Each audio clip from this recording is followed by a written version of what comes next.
ವಿಸ್ಮಯ ಲೋಕ ವೀಕ್ಷಕರಿಗೆ ನಮಸ್ಕಾರಗಳು. ಕೌತುಕಮಯ ವಿಚಾರಗಳೊಂದಿಗೆ ನಿಮ್ಮ ಕುತೂಹಲ ತಣಿಸಲು ಸದಾ ಮುಂದಿರುವ ನಿಮ್ಮ ವಿಸ್ಮಯ ಲೋಕ ಕಾರ್ಯಕ್ರಮ ಮತ್ತೆ ನಿಮ್ಮ ಮುಂದೆ ಬಂದಿದೆ. ಈ ಬಾರಿಯ ಕಾರ್ಯಕ್ರಮ ಯಾವುದೋ ದೇವಾಲಯವಲ್ಲ, ಬದಲಿಗೆ ಕೆರೆಯಲ್ಲೇನಿದೆ ವಿಶೇಷ ಅಂತೀರಾ? ನೀವೇ ನೋಡಿ.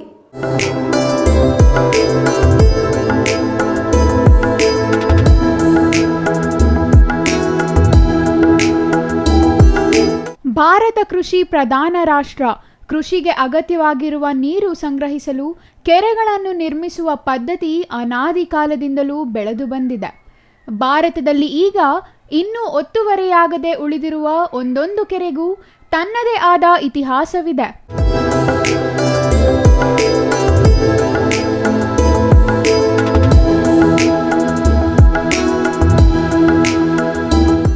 ನಿಮಗೆ ತಿಳಿದಿರಬಹುದು, ಭಾರತಕ್ಕೆ ಸ್ವಾತಂತ್ರ್ಯ ಬಂತಲ್ಲ, ಆಗ ಬ್ರಿಟಿಷರು ದೇಶ ಬಿಟ್ಟು ಹೋಗುವುದಕ್ಕೂ ಮೊದಲು ಕಟಾನ್ ದೊರೆ ಎಂಬ ಬ್ರಿಟಿಷ್ ಅಧಿಕಾರಿ ನಿರ್ಮಿಸಿಕೊಟ್ಟಿದ್ದೇ ಇಂದಿನ ಕಾಳೇಶ್ವರಂ ಬ್ಯಾರೇಜ್.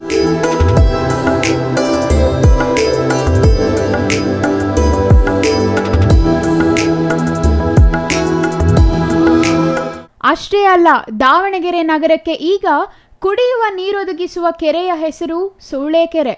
ಈ ಬೃಹತ್ ಕೆರೆ ನಿರ್ಮಿಸಿದವರು ಒಬ್ಬ ವೇಶ್ಯ. ಜೀವನಕ್ಕೆ ಮೈ ಮಾರುವ ಕೆಲಸ ಮಾಡಿದರೂ ಶತಶತಮಾನಗಳಿಗೆ ಹೆಸರು ಉಳಿಯುವಂತೆ ಕೆರೆ ನಿರ್ಮಿಸಿ ಅಜರಾಮರವಾದರು.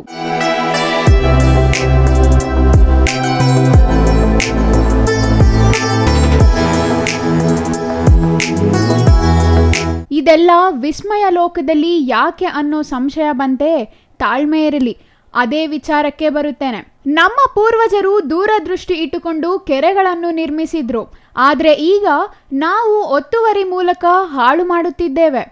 ಆದರೆ ನಮ್ಮ ದೇಶದಲ್ಲಿರುವ ಪ್ರತಿ ಕೆರೆಗೂ ತನ್ನದೇ ಆದ ಇತಿಹಾಸವಿದೆ. ಅದು ನಮ್ಮ ಸಂಸ್ಕೃತಿಯೊಂದಿಗೆ ಬೆರೆತುಕೊಂಡಿದೆ. ಅಂತಹ ಇತಿಹಾಸ ಹೊಂದಿರುವ 2 ಕೆರೆಗಳ ಚರಿತ್ರೆಯನ್ನು ಇಂದು ನಿಮಗೆ ಪರಿಚಯಿಸುತ್ತಿದ್ದೇವೆ. ಇಷ್ಟಕ್ಕೂ ಆ ಕೆರೆಗಳು ಯಾವುದು, ಅವುಗಳ ಇತಿಹಾಸ ಏನು ಎಂಬುದನ್ನು ತಿಳಿಯೋಣ.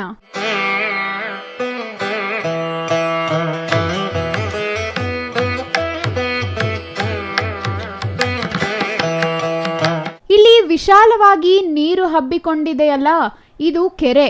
ಇದರಲ್ಲೇನು ವಿಶೇಷ ಅಂತೀರಾ? ವಿಶೇಷ ಇದೆ. ಆ ವಿಶೇಷ ಹೇಳುವುದಕ್ಕೂ ಮೊದಲು ಈ ಖಾಲಿ ಇರುವ ಕೆರೆಯನ್ನೊಮ್ಮೆ ನೋಡಿ. ಈ 2 ಕೆರೆಗಳ ನಡುವಿನ ದೂರ ಸುಮಾರು 5 ಕಿಲೋಮೀಟರ್. ಆದರೂ ಈ 2 ಕೆರೆಗಳಿಗೆ ತನ್ನದೇ ಆದ ಇತಿಹಾಸವಿದೆ.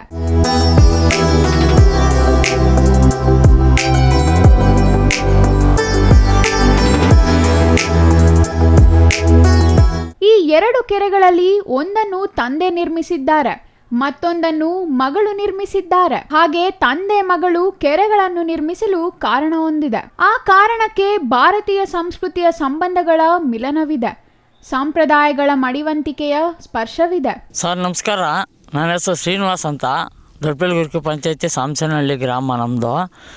ಈ ರೆಡ್ಡಹಳ್ಳಿ ಕೆರೆಗೆ ಒಂದು ಹಿಸ್ಟ್ರಿ ಐತೆ ಅಂತ ಹೇಳ್ಬಿಟ್ಟು ಈ ರೆಡ್ಡಹಳ್ಳಿ ಕೆರೆಗೆ ಕಟ್ಟೋಕ್ಕೆ ಮೂಲ ಕಾರಣ ಏನಂದರೆ, ಒಂದು ಊರಲ್ಲಿ ರೆಡ್ಡಿ ಇದ್ನು. ಆ ರೆಡ್ಡಿಗೆ ಮದುವೆ ಆಗಿ ಹೆಂಡ್ತಿ ಇದ್ಲು. ಆ ಕಾಲದಲ್ಲಿ ಹೆಂಡ್ತಿ 3 ತಿಂಗಳು ಗರ್ಭವತಿ. ಆ ರೆಡ್ಡಿ ಏನು ಮಾಡಿಬಿಟ್ಟವನೆ, ಶಿಕಾರಿ ಹೋಗ್ಬಿಟ್ಟವನೆ, ದೇಶಾಂತರ ಹೋಗ್ಬಿಟ್ಟವನೆ. ಒಂದು 17-18 ವರ್ಷ ಬರಲಿಲ್ಲ. 18 ವರ್ಷ ಬರಲಿಲ್ಲ. ತಿರ್ಗಾ ಮತ್ತೆ ಗಾಡಿ ಮನೆ ಹುಡ್ಕೊಂಡು ಬಂದವನೆ. ಬಂದ ತಕ್ಷಣ ಆ ಹುಡುಗಿನ ನೋಡಿಬಿಟ್ಟು, ರೂಪಾವತಿ ಚೆನ್ನಾಗಿದ್ಲು, ಈ ಹುಡುಗಿನ ಮದುವೆ ಮಾಡ್ಕೋಬೇಕು ಅಂತ. ಕೇಳಿದ್ರಲ್ಲ, ಈ ಕೆರೆ ನಿರ್ಮಿಸಿದವರು ಒಬ್ಬ ರೆಡ್ಡಿ. ಅದೇ ಕಾರಣಕ್ಕೆ ಈ ಕೆರೆಗೆ ರೆಡ್ಡಿ ಕೆರೆ ಎಂದು ಹೆಸರು. ಈ ಕೆರೆಗೆ ಹೊಂದಿಕೊಂಡಿರುವ ಗ್ರಾಮದ ಹೆಸರು ರೆಡ್ಡಿಹಳ್ಳಿ ಅಂತ. ಅಂದರೆ ಇದೇ ರೆಡ್ಡಿಹಳ್ಳಿಯಲ್ಲಿ ಶತಮಾನಗಳ ಹಿಂದೆ ವಾಸವಿದ್ದ ರೆಡ್ಡಿಯೊಬ್ಬರು ಈ ಕೆರೆ ನಿರ್ಮಿಸಿದ್ದಕ್ಕಾಗಿ ರೆಡ್ಡಿ ಕೆರೆ ಎಂದು ಹೆಸರು ಬಂದರೆ, ಅವರು ವಾಸವಿದ್ದ ಕಾರಣಕ್ಕೆ ಈ ಗ್ರಾಮಕ್ಕೆ ರೆಡ್ಡಹಳ್ಳಿ ಅನ್ನೋ ಹೆಸರು ಬಂದಿದೆ.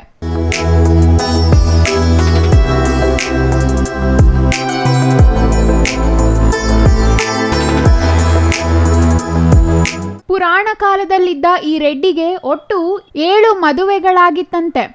ಅಷ್ಟೇ ಅಲ್ಲ, 7 ಮಂದಿ ಪತ್ನಿಯರು ಜೀವಂತವಿದ್ದರಂತೆ. 7 ಮಂದಿಯನ್ನು ಮದುವೆಯಾದ ಈತನಿಗೆ ಸಂಸಾರದಲ್ಲಿ ವಿರಕ್ತಿ ಬಂದು ತೀರ್ಥಯಾತ್ರೆ ಕೈಗೊಂಡನಂತೆ. ಹಾಗೆ ರೆಡ್ಡಿ ತೀರ್ಥಯಾತ್ರೆಗೆ ಹೋಗುವ ಸಮಯಕ್ಕೆ ಸರಿಯಾಗಿ ಆತನ ಕೊನೆಯ ಪತ್ನಿ, ಅದೇ 7ನೇ ಪತ್ನಿ 3 ತಿಂಗಳ ಗರ್ಭಿಣಿಯಾಗಿದ್ದಳು. 7 ಮದುವೆಯಾಗಿದ್ದ ಆತ ತನ್ನ 7ನೇ ಪತ್ನಿ ಗರ್ಭಿಣಿ ಎಂಬ ವಿಚಾರ ತಿಳಿಯದೆ ತೀರ್ಥಯಾತ್ರೆಗೆ ಹೊರಟ. ಹಾಗೆ ಹೋದವರು ಮತ್ತೆ ವಾಪಸ್ ಬಂದಿದ್ದು ಯಾವಾಗ, ಅವರು ವಾಪಸ್ ಬಂದ್ರಾ ಇಲ್ವಾ, ಈ ವಿಚಾರ ತಿಳಿಯುವುದಕ್ಕೂ ಮೊದಲು ಒಂದು ಸಣ್ಣ ವಿರಾಮ. ರಾಮೂಸ್ ಫರ್ನಿಚರ್ ಪ್ಯಾರಡೈಸ್, ರಾಗ ಬಿಲ್ಡಿಂಗ್, ಬಿಬಿ ರಸ್ತೆ, ಚಿಕ್ಕಬಳ್ಳಾಪುರ. ನಮ್ಮ ಸಂಸ್ಥೆಯು 1994ರಿಂದ ಚಿಕ್ಕಬಳ್ಳಾಪುರ ಜಿಲ್ಲಾದ್ಯಂತ ಗ್ರಾಹಕರ ಬೇಡಿಕೆಗಳಿಗೆ ಅನುಗುಣವಾಗಿ ಗುಣಮಟ್ಟದಲ್ಲಿ ಯಾವುದೇ ರಾಜಿ ಇಲ್ಲದೆ ಉತ್ತಮ ಸೇವೆಯನ್ನ ಸಲ್ಲಿಸುತ್ತಾ ಬಂದಿದೆ. ನಮ್ಮಲ್ಲಿ ಆಕರ್ಷಕ ಕಲಾತ್ಮಕ ವಿನ್ಯಾಸಗಳುಳ್ಳ ವಿವಿಧ ಮಾದರಿಯ ಗೃಹಾಲಂಕಾರ teak wood furnitures, sofa set, dining tables, leather sofa set, office furnitures ಮತ್ತು ಬೆಡ್ರೂಮ್ ವಾರ್ಡ್ರೋಬ್ಸ್ ಅಂಡ್ ಕಾಟ್ಸ್ ಮತ್ತು ಇಟಾಲಿಯನ್ ಕಿಚನ್ ಮತ್ತು ನಿಮ್ಮ ಮನೆಯ ಎಲ್ಲ ಇಂಟೀರಿಯರ್ ಡಿಸೈನ್ ಅನ್ನ ನಿಮ್ಮ ಮನಸ್ಸಿಗೊಪ್ಪುವಂತೆ ಕೇವಲ 15 ದಿನಗಳಲ್ಲಿ ಮಾಡಿಕೊಡಲಾಗುತ್ತದೆ. ಜರ್ಮನ್ ಯಂತ್ರೋಪಕರಣಗಳಿಂದ ಕೂಡಿದ ಸ್ವಂತ ಫ್ಯಾಕ್ಟರಿಯನ್ನ ಹೊಂದಿದ್ದು ಎಲ್ಲ ರೀತಿಯ ಗ್ರಾಹಕರ ಕೈಗೆಟುಕುವ ಬೆಲೆಗಳಿಗೆ ತಕ್ಕಂತೆ ಫರ್ನಿಚರ್ಸ್ ಹಾಗೂ ಇಂಟೀರಿಯರ್ ಅನ್ನ ಮಾಡಿಕೊಡಲಾಗುತ್ತದೆ. ಇನ್ನೇಕೆ ತಡ, ಹಿಂದೆ ಭೇಟಿ ಕೊಡಿ. ರಾಮೂಸ್ ಫರ್ನಿಚರ್ಸ್ ಪ್ಯಾರಡೈಸ್, ರಾಗ ಬಿಲ್ಡಿಂಗ್, ಬಿಬಿ ರಸ್ತೆ, ಚಿಕ್ಕಬಳ್ಳಾಪುರ.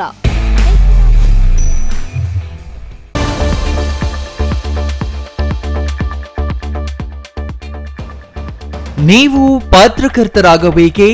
ಎಲ್ಲಿದೆ ಸುವರ್ಣಾವಕಾಶ.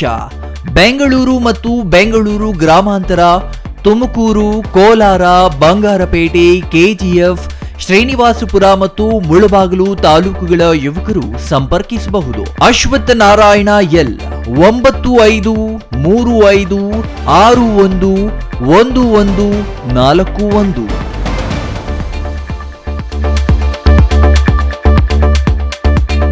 ವಿರಾಮದ ನಂತರ ವಿಸ್ಮಯ ಲೋಕ ಕಾರ್ಯಕ್ರಮಕ್ಕೆ ಮತ್ತೆ ಸ್ವಾಗತ.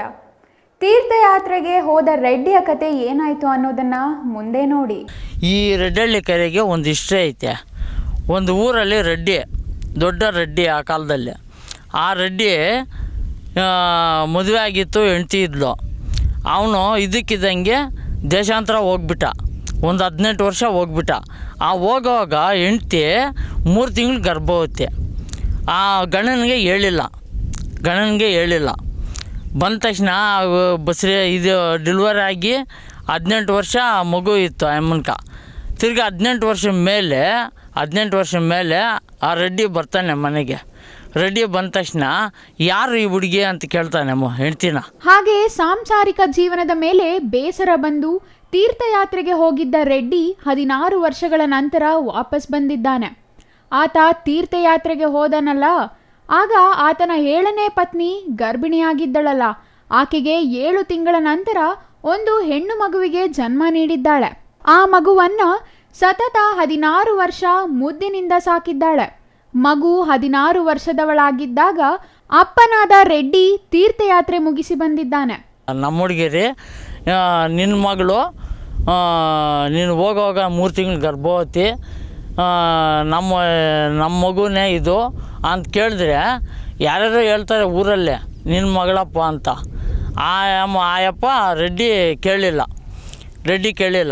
ಇಲ್ಲ, ನಾನು ಮದುವೆ ಮಾಡ್ಕೋಬೇಕು, ಈ ಹುಡುಗಿ ಚೆನ್ನಾಗವಳೆ ಅಂತಾರೆ. ಕೇಳಿದ್ರಲ್ಲ, 7 ಮಂದಿಯನ್ನು ಮದುವೆಯಾಗಿದ್ದ ಆತ 8ನೇಯವಳಾಗಿ ಮಗಳನ್ನೇ ಮದುವೆಯಾಗುವುದಾಗಿ ಹೇಳಿದ್ದಾನೆ. ಇದರಿಂದ ಗಾಬರಿಯಾದ ಆತನ 7 ಮಂದಿ ಪತ್ನಿಯರು ಮಗಳನ್ನು ಮದುವೆಯಾಗುವುದು ಪಾಪ ಎಂದು ಎಷ್ಟೇ ಮನವೊಲಿಸುವ ಪ್ರಯತ್ನ ಮಾಡಿದರೂ ಆತ ಒಪ್ಪಲಿಲ್ಲ. ಇದಕ್ಕೆ ಕಾರಣ ತಾನು ತೀರ್ಥಯಾತ್ರೆಗೆ ಹೋದಾಗ ತನ್ನ ಪತ್ನಿ ಗರ್ಭಿಣಿಯಾಗಿರಲಿಲ್ಲ ಎಂಬುದು ಆತನ ಬಲವಾದ ನಂಬಿಕೆ. ಹಾಗಾಗಿ ಸುಂದರವಾದ ಹುಡುಗಿಯನ್ನು ತನ್ನಿಂದ ದೂರ ಮಾಡುವುದಕ್ಕೆ ಇವರು ಹುನ್ನಾರ ನಡೆಸುತ್ತಿದ್ದಾರೆ ಎಂದು ಭಾವಿಸಿದ ರೆಡ್ಡಿ ಶತಾಯ ಗತಾಯ ಅವಳನ್ನು ಮದುವೆಯಾಗಿಯೇ ಸಿದ್ಧ ಎಂದು ಹಠ ಹಿಡಿದಿದ್ದಾನೆ.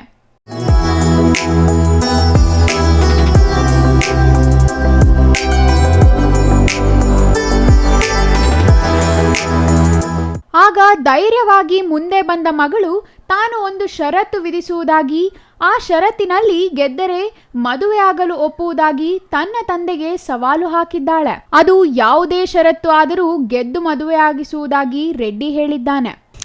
ಎಷ್ಟು ಹೇಳಿದ್ರು ಕೇಳಿಲ್ಲ. ಹೆಂಡ್ತಿ ಹೇಳ್ತಾರೆ, ಅಪ್ಪ ನೀನೇನಪ್ಪ ನನಗೆ ಅಪ್ಪ ಅಂತ. ಮಗಳು ಹೇಳ್ತಾರೆ, ಮಗಳು ಹೇಳಿದ ತಕ್ಷಣ ಕೇಳಿಲ್ಲ ಅಪ್ಪನ. ಅಪ್ಪ ಇವಾಗ ನೀನು ಮದುವೆ ಮಾಡ್ಕೋಬೇಕಾ, ಇವಾಗ ನೀನು ಒಂದು ಕೆರೆ ಕಟ್ಸು, ನಾನು ಒಂದು ಕೆರೆ ಕಟ್ಸ್ತೀನಿ. ನಿನ್ನ ಕೆರೆ ನೀರು ನನ್ನ ಕೆರೆಗೆ ಹೋದರೆ ನಾನು ನಿನ್ನ ಮದುವೆ ಆಗ್ತೀನಿ ಅಂತ ಮಗಳು ಹೇಳ್ತಾಳೆ. ಹೇಳಿದ ತಕ್ಷಣ ಆಯಿತು ಹಂಗೆ ಮಾಡೋಣ ಅಂತ ಈ ರೆಡ್ಡಳ್ಳಿ ಕೆರೆ ರೆಡ್ಡಿ ಕಟ್ಸ್ತಾನೆ. ಕಟ್ಸೋವಾಗ ಪೂರ್ತಿ ಮಗಳು ಅಲ್ಲಿ ನಲ್ಲರಳ್ಳಿ ಹತ್ರ ಕೂತ್ನಹಳ್ಳಿ ಕೆರೆ ಅಂತ ಐತೆ. ಆ ಕೂತ್ನಹಳ್ಳಿ ಹತ್ರ ಕೆರೆಗೆ ಕಟ್ಸ್ತಾಳೆ ಅಪ್ಪನ ಮಗಳು. ಕಟ್ಸಿದ ತಕ್ಷಣ ಈ ರೆಡ್ಡಳ್ಳಿ ಇದು ಪೂರ್ತಿ ಕೆಲಸ ಆಗೋಗೈತೆ. ಕೆರೆ ಕಟ್ಸೋ ನೀನು ನಿನ್ನ ಕೆರೆ ನೀರು ನನ್ನ ಕೆರೆಗೆ ಬಂದರೆ ನಾನು ಆವಾಗ ಅಪ್ಪ ಅಂತ ಮರ್ತು ಬಿಡ್ತೀನಿ, ನಿನ್ನ ಮದುವೆ ಆಗ್ತೀನಿ ಅಂತ ಹೇಳ್ತಾರೆ ಮಗಳು ಹೇಳ್ತಾರೆ. ಇವಾಗ ಆ ಕೂತ್ನಹಳ್ಳಿ ಹತ್ರ ಇದು ನಲ್ಲರಳ್ಳಿ ಹತ್ರ ಕೂತ್ನಹಳ್ಳಿ ಕೆರೆ ಅಂತ ಐತೆ, ಅದು ಮಗಳು ಕಟ್ಸ್ತಾರೆ. ಇದು ರೆಡ್ಡಳ್ಳಿದು ರೆಡ್ಡಿ ಕಟ್ಸ್ತಾರೆ. ಎತ್ತರದ ಪ್ರದೇಶದಲ್ಲಿ ತಂದೆ ಒಂದು ಕೆರೆ ನಿರ್ಮಿಸಿದರೆ ತಗ್ಗು ಪ್ರದೇಶದಲ್ಲಿ ಮಗಳು ಮತ್ತೊಂದು ಕೆರೆ ನಿರ್ಮಿಸುವುದು. ಎತ್ತರದಲ್ಲಿ ತಂದೆ ನಿರ್ಮಿಸಿರುವ ಕೆರೆಯಿಂದ ತಗ್ಗಿನಲ್ಲಿ ಮಗಳು ನಿರ್ಮಿಸಿರುವ ಕೆರೆಗೆ ನೀರು ಹರಿದು ಬಂದರೆ ಮದುವೆ ಆಗುವುದು. ನೀರು ಬಾರದಿದ್ದರೆ ತನ್ನನ್ನು ಮಗಳು ಎಂದು ಒಪ್ಪಿಕೊಳ್ಳಬೇಕು. ಇದು ಮಗಳು ವಿಧಿಸಿದ ಷರತ್ತು.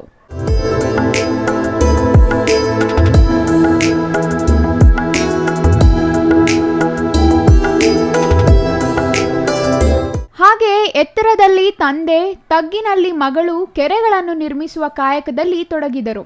ಮಗಳ ಕೆರೆಯ ಕೆಲಸ ಸುಗಮವಾಗಿಯೇ ಸಾಗುತ್ತಿತ್ತು. ಆದರೆ ತಂದೆಯ ಕೆರೆ ನಿರ್ಮಾಣದಲ್ಲಿಯೇ ಅನೇಕ ತೊಡಕುಗಳು ಎದುರಾದವು.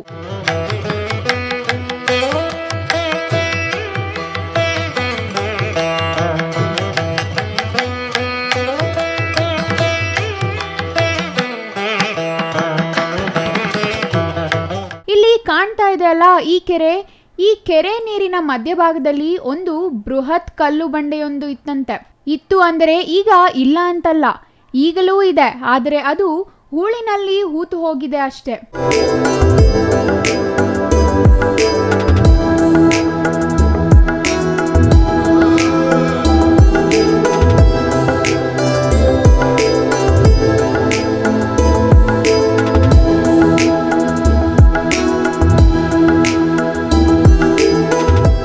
ಬೃಹತ್ ಆಗಿದ್ದ ಕಲ್ಲು ಬಂಡೆಯ ಕೆಳಗೆ ವಿಶಾಲವಾದ ಗುಹೆಗಳಿದ್ದವು.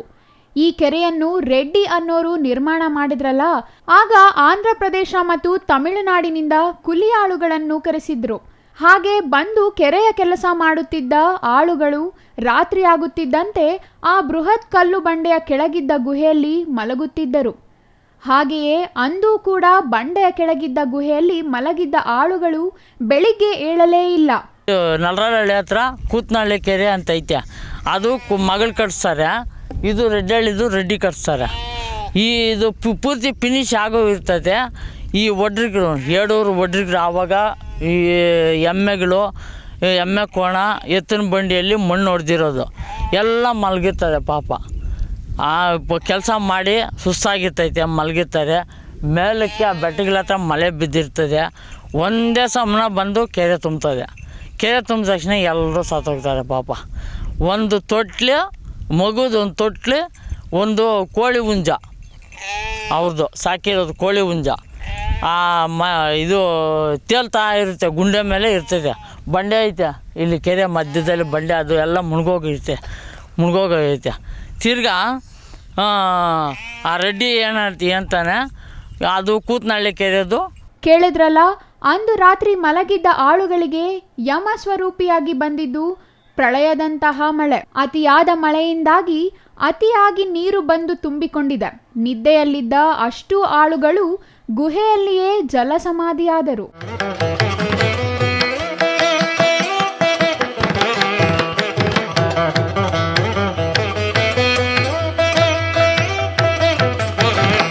ಮಗಳು ನಿರ್ಮಿಸುತ್ತಿರುವ ಕೆರೆಯ ಕಾಮಗಾರಿ ಸರಾಗವಾಗಿ ನಡೆಯುತ್ತಿದೆ. ಆದರೆ ಅಪ್ಪ ನಿರ್ಮಿಸುತ್ತಿದ್ದ ಕೆರೆಯ ಕಾಮಗಾರಿಗೆ ಹಲವಾರು ವಿಘ್ನಗಳು. ನೋಡಿದ್ರಲ್ಲ, ಬಂಡೆಯ ಕೆಳಗೆ ಮಲಗಿದ್ದ ಆಳುಗಳು ಜಲಸಮಾಧಿಯಾಗಿದ್ದು. ಮುಂದೆ ಏನಾಯಿತು ಅಂತ ತಿಳಿಯುವುದಕ್ಕೂ ಮುನ್ನ ಮತ್ತೊಂದು ವಿರಾಮ.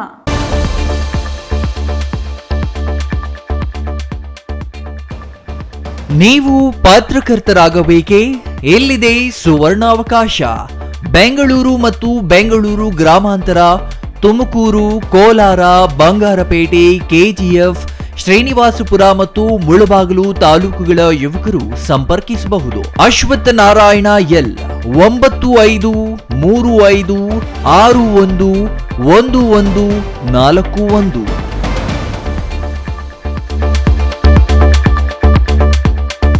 ವಿರಾಮದ ನಂತರ ವಿಸ್ಮಯ ಲೋಕ ಕಾರ್ಯಕ್ರಮಕ್ಕೆ ಮತ್ತೆ ಸ್ವಾಗತ. ನೋಡಿದ್ರಲ್ಲ ವೀಕ್ಷಕರೇ, ತಂದೆ ಮತ್ತು ಮಗಳ ನಡುವಿನ ಒಪ್ಪಂದ. ಹಾಗಾದ್ರೆ ಅಪ್ಪನ ಕೆರೆಯ ನೀರು ಮಗಳ ಕೆರೆಗೆ ಸೇರಿತೆ? ನೀವೇ ನೋಡಿ. ಇಷ್ಟೆಲ್ಲ ಅವಾಂತರಗಳ ನಡುವೆಯೂ ಕೆರೆ ನಿರ್ಮಾಣವನ್ನು ಹಠ ಬಿಡದೆ ರೆಡ್ಡಿ ಪೂರ್ಣಗೊಳಿಸಿದರು. ಅದೇ ವೇಳೆಗೆ ಮಗಳು ಆರಂಭಿಸಿದ್ದ ಕೆರೆಯು ಪೂರ್ಣಗೊಂಡಿತು. ಮಗಳ ಕೆರೆಗೆ ನೀರು ಹರಿಸಿ ಮಗಳನ್ನು 8ನೇ ಪತ್ನಿಯಾಗಿ ಮಾಡಿಕೊಳ್ಳುವ ಉತ್ಸುಕದಲ್ಲಿದ್ದ ರೆಡ್ಡಿ ನೀರು ಹರಿಯಲು ಅಡ್ಡಿಯಾಗಿದ್ದ ಗುಡ್ಡವನ್ನು ಒಡೆದು ಕಾಲುವೆಯನ್ನು ಮಾಡಿದನು.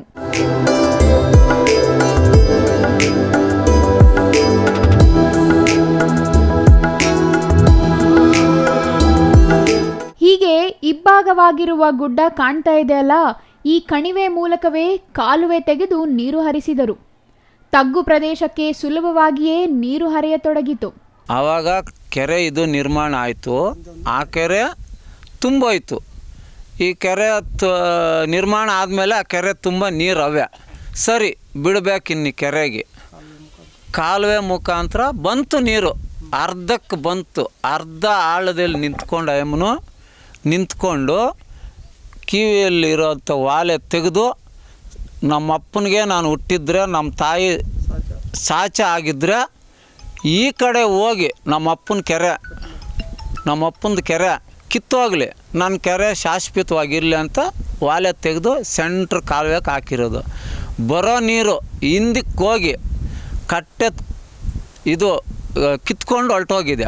ಆಮೇಲೆ ಮಗಳಕ್ಕೆ ಅಪ್ಪನ ಹೋಗಿ ಬೇಡ್ಕೊಂಡು, ಆಯ್ತಮ್ಮ ತಪ್ಪಾಯಿತು, ನಿಮ್ಮನ್ನು ಇದು ಹೆಂಡ್ತಿ ಅಂತ ನಾನು ಅಂದಿದ್ದು ಬಾಯಿ ತಪ್ಪಾಯ್ತು ಅಂತ ಹೇಳಿಬಿಟ್ಟು ಮತ್ತೆ ಪುನರ್ವ ಕಟ್ಟೆ ನಿರ್ಮಾಣ ಮಾಡಿ ಆವತ್ತಿನಿಂದ ಇವತ್ತಿನವರೆಗೂ ಇದು ಕೂತ್ನಳ್ಳಿ ಅನ್ನೋದಕ್ಕೆ ಹೆಂಗಂದರೆ, ಕೂತ್ನಳ್ಳಿ ಅಂದರೆ ಒಂದು ಹೆಣ್ಣಿಲ್ಲ ಅಂದರೆ ಈ ಜಗತ್ತಿಲ್ಲ.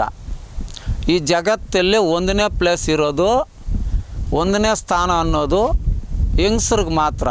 2ನೇ ಸ್ಥಾನ ಅನ್ನೋದು ಅವತ್ತು ಹೇಳಿದ್ದಾರೆ, 2ನೇ ಸ್ಥಾನ ಅನ್ನೋದು ಒಬ್ಬ ರೈತ ಯೋಧ. ಈ 3ಕ್ಕೆ ಇದು ಶಾಶ್ವತ ಅಂತ ಹೇಳಿಬಿಟ್ಟು ಆ ಅಮ್ಮ ಇಲ್ಲಿ ಸಾದ್ಲಮ್ಮ ದೇವಿ, ನಾನು ಶಾಂತಿ ಹೆಣ್ಣು, ಅದಕ್ಕೆ ಸಾದ್ಲಮ್ಮ ಅಂತ ನಿರ್ಮಾಣ ಮಾಡಿ ಆವತ್ತಿನಿಂದ ಈ ಮರ, ಈ ದೇವಿಗೆ ಪೂಜೆ ನಡೀತಾ ಇದೆ. ಇದುವರೆಗೂ ಈ ಕೆರೆ ಪಕ್ಕದಲ್ಲಿ ಯಾರಿಗೆ ಅಕ್ಕಪಕ್ಕ ಯಾರಿಗೆ ತೊಂದರೆ ಇಲ್ಲ. ಈ ಕೂತ್ನಹಳ್ಳಿ ಅನ್ನೋ ಇದರಿಂದ 7 ಹಳ್ಳಿ ಆಗಿದೆ. ಹೂಣಾರಹಳ್ಳಿ, ಶೆಟ್ವಾರಹಳ್ಳಿ, ರಾಮಸಾಯಕನಹಳ್ಳಿ, ದೊಮ್ರಿಪಾಳ್ಯ, ನಲ್ರಾಳಲ್ಲಿ 7 ಹಳ್ಳಿ ಒಂದೇ ಈ ಕೆರೆಗೆ ಸೇರಿರೋದು. ಕೂತ್ನಹಳ್ಳಿ ಅನ್ನೋದಕ್ಕೆ ಒಂದು ಅಭಿವೃದ್ಧಿ ಆಗಿದೆ. ಶುಕ್ರವಾರ ಮಂಗಳವಾರ ಒಂದು ಶಾಂತಿಯುತವಾಗಿ ಆ ಅಮ್ಮನ ಹೆಸರಲ್ಲಿ ಇವತ್ತಿಗಿನ್ನೂ ಒಂದು ಮಗಳು, ತಾಯಿ ಅಂದರೆ ಒಂದು ಹೆಣ್ಣು ದೇವತೆ ಅಲ್ವಾ, ಇವತ್ತಿಗೆ ಆ ಅಮ್ಮನಿಗೆ ಪೂಜೆ ನಡೀತಾನೇ ಇದೆ. ಇಲ್ಲಿ ಕೇಳಿದ್ರಲ್ಲ, ತಗ್ಗು ಪ್ರದೇಶಕ್ಕೆ ಸರಾಗವಾಗಿ ಹರಿಯಬೇಕಿದ್ದ ನೀರು ಮಗಳು ಹಾಕಿದ ಒಂದೇ ಒಂದು ಮೂಗುನೆತ್ತು ಹಾಕಿದ ಕೂಡಲೇ ವಾಪಸ್ಸಾಗಿವೆ.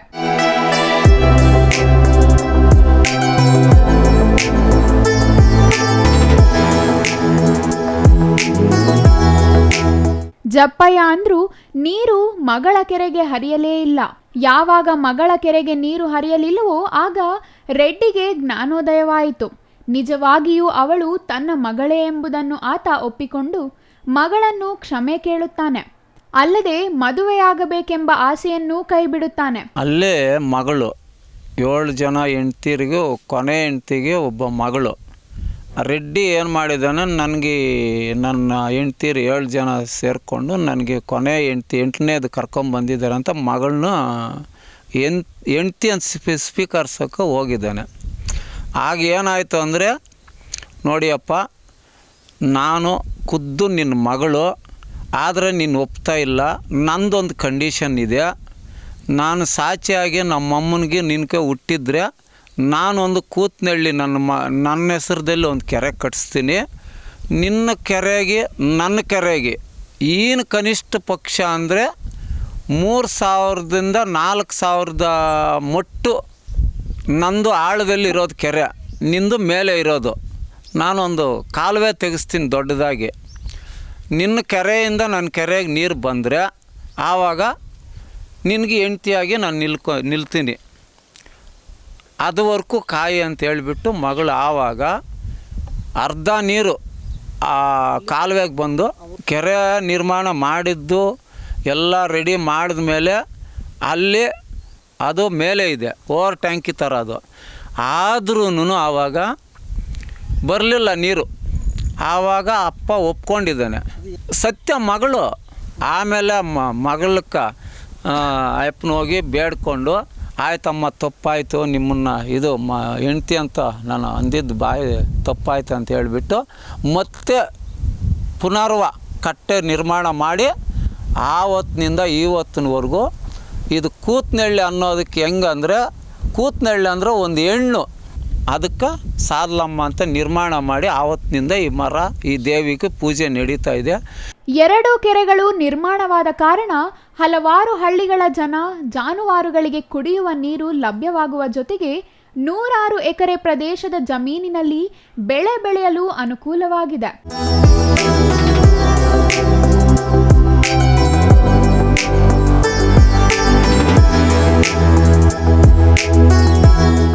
ಈ ಕೆರೆಯ ಏರಿಯ ಮೇಲೆ 10 ಚಿಕ್ಕ ಗುಡಿಗಳಿವೆ. ಇವುಗಳನ್ನು ಯಾರು ಮತ್ತು ಯಾವಾಗ ನಿರ್ಮಿಸಿದರು ಎಂಬ ಬಗ್ಗೆ ಸ್ಪಷ್ಟ ಮಾಹಿತಿ ಇಲ್ಲವಾದರೂ ಕೆರೆ ತುಂಬಿ ಕೋಡಿ ಹರಿದಾಗ ಇದೇ ಪುಟ್ಟ ಗುಡಿಗಳ ಬಳಿ ಜಾತ್ರೆ ನಡೆಸಲಾಗುತ್ತಿತ್ತು. ಆದರೆ ನಾಗರಿಕತೆ ಬೆಳೆದಂತೆಲ್ಲ ಪುರಾತನ ಸಂಸ್ಕೃತಿಗಳು ಅನೇಕ ಮರೆಯಾದವಲ್ಲವೇ? ಇಲ್ಲಿಯೂ ಇದೇ ಆಗಿ ಜಾತ್ರೆಗಳು ಮೂಲೆಗುಂಪಾಗಿವೆ.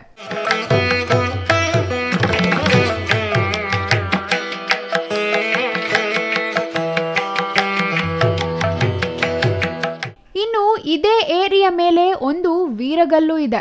ಒಂದು ಕೈಯಲ್ಲಿ ಬಿಲ್ಲು ಬಾಣ, ಮತ್ತೊಂದು ಕೈಯಲ್ಲಿ ಪತ್ನಿ ಮತ್ತು ಮಗುವನ್ನು ಹಿಡಿದಿರುವ ಈ ವೀರಗಲ್ಲಿನ ಬಗ್ಗೆ ಸ್ಥಳೀಯರಿಗೆ ಮಾಹಿತಿ ಇಲ್ಲದೆ ಮೂಲೆಗುಂಪಾಗಿದೆ.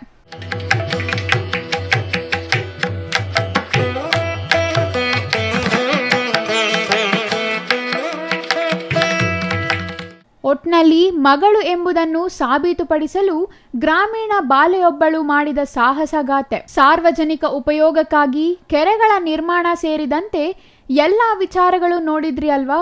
ನಿಮಗೆ ಇಷ್ಟ ಆಯಿತು ಎಂದು ಭಾವಿಸಿ ಇಂದಿನ ಸಂಚಿಕೆ ಇಲ್ಲಿಗೆ ಮುಗಿಸುತ್ತೇವೆ.